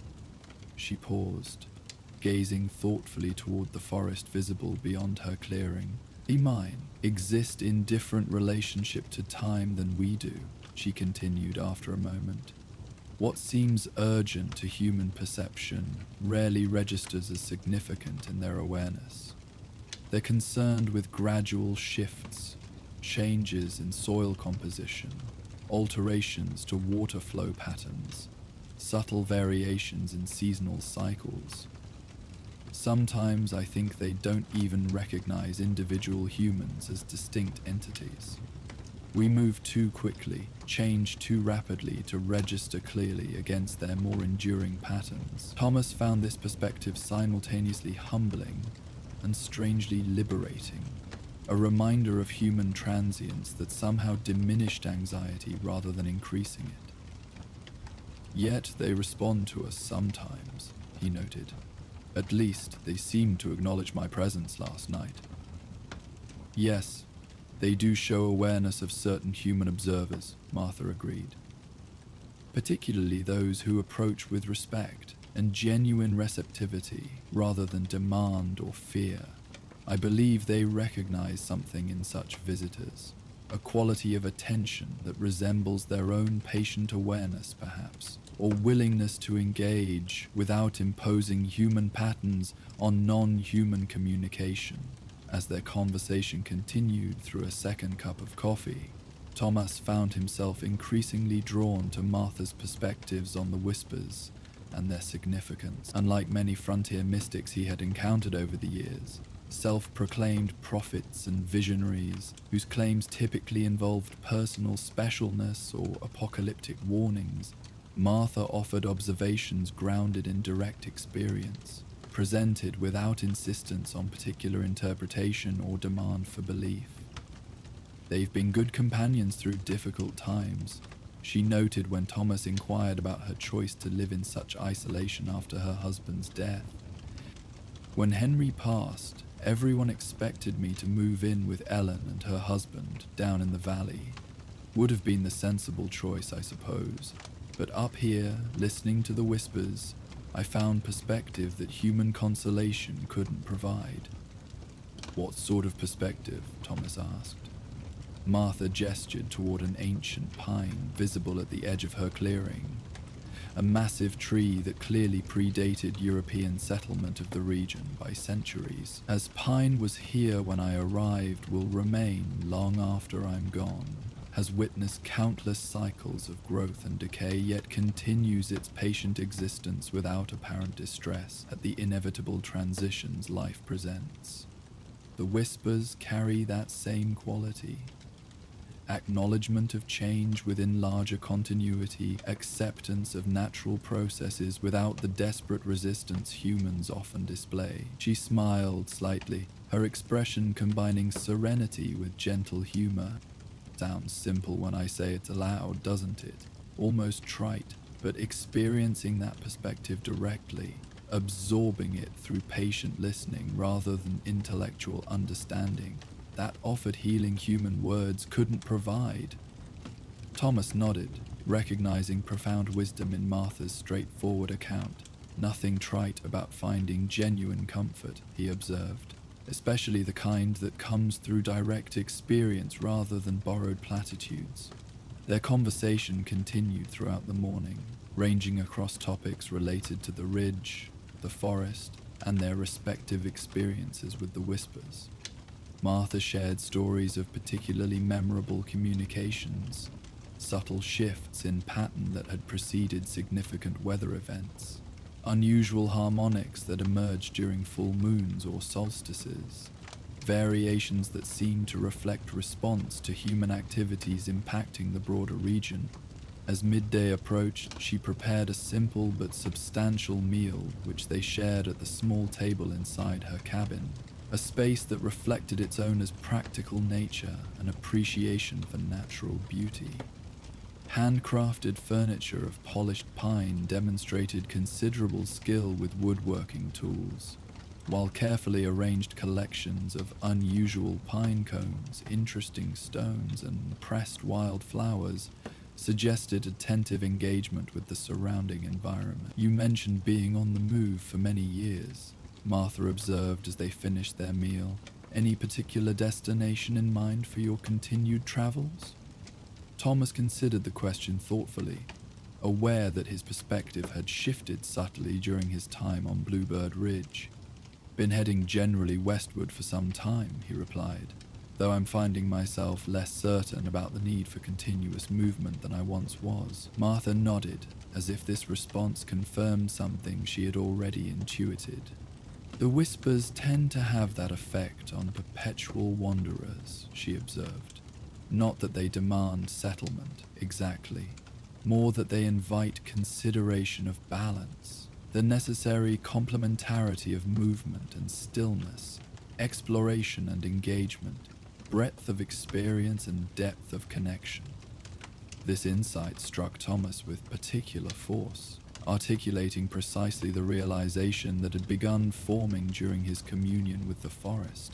His decades of wandering had emphasized one set of values: independence, adaptability, freedom from constraint, while gradually diminishing others equally essential to meaningful existence. "I've been thinking about roots and branches," he admitted, using the metaphor that had emerged during his reflections the previous night. "Spent most of my life extending branches, always reaching outward, exploring new territories, accumulating experiences. Neglected the root system that gives those experiences meaning and stability." Martha's expression conveyed immediate understanding of this arboreal metaphor. "Precisely," she agreed with evident approval. "The whispers communicate from beings that have mastered that balance. Their branches reach towards sky, while their roots extend equally deep into earth. They grow and change, certainly, but always in relationship to place, to community, to the systems that sustain them." Their conversation continued along these philosophical lines until afternoon shadows began lengthening across Martha's clearing. Thomas realized he should begin the journey back to his camp on the ridge before darkness complicated the ascent, though he felt genuine reluctance to conclude this unexpectedly meaningful exchange. "You're welcome to return," Martha assured him as he prepared to depart. "The whispers have clearly acknowledged you as worthy listener." Such recognition shouldn't be squandered through hasty departure. Thomas thanked her for both hospitality and insight, promising to consider extended stay in the area while he processed the significant shifts in perspective catalyzed by his experiences on Bluebird Ridge. As he mounted Whisper for the return journey, Martha offered one final observation. "The Whispers don't provide answers, in my experience," she noted. "They create conditions where better questions emerge naturally. Listen for the questions forming beneath your conscious thoughts, Thomas. They'll guide your path more truly than any predetermined destination." With this cryptic but resonant advice in mind, Thomas began the ascent back toward Bluebird Ridge, afternoon sunlight casting long shadows through the ancient pines as he retraced his route through the remarkable forest. The Whispers remained subdued during daylight hours, but he found himself newly attuned to subtle variations in the sound of wind through pine needles, the occasional creaking of massive trunks adjusting to shifting air currents, the soft percussion of pine cones occasionally dropping to the needle-covered forest floor. These ordinary forest sounds now carried deeper significance, recognized as surface manifestations of the more profound communication he had experienced during evening hours, like ripples on water indicating movements and depths below. These audible phenomena suggested continuing exchange, too subtle for daylight perception, but nonetheless ongoing beneath more obvious natural processes. Reaching his previous campsite as golden afternoon light began transitioning toward evening, Thomas re-established his modest camp with practiced efficiency. Yet even these routine activities felt subtly transformed by his recent experiences. No longer merely practical necessities, but intentional engagement with specific place, acknowledgement of temporary relationship with particular landscape, rather than interchangeable background for perpetual journey. As he completed these preparations, with gradually fading light, Thomas found himself anticipating the Whisper's return with something approaching eagerness. Not merely curiosity about unusual phenomena, but genuine desire for continuation of communion begun the previous evening. This response reflected significant shift from his habitual wariness toward the inexplicable, suggesting fundamental realignment in his relationship with mystery itself. And so, partner, as our tale rides off into the sunset, it's time for you to rest your weary bones beneath the endless prairie sky. Let the sounds of the West be your lullaby tonight, from the gentle crackle of the campfire to the soft prairie winds and the distant song of nightbirds, all flowing uninterrupted, with no advertisements to break the peace of your slumber. Sweet dreams, cowpoke, and may your trail lead to peaceful pastures tonight.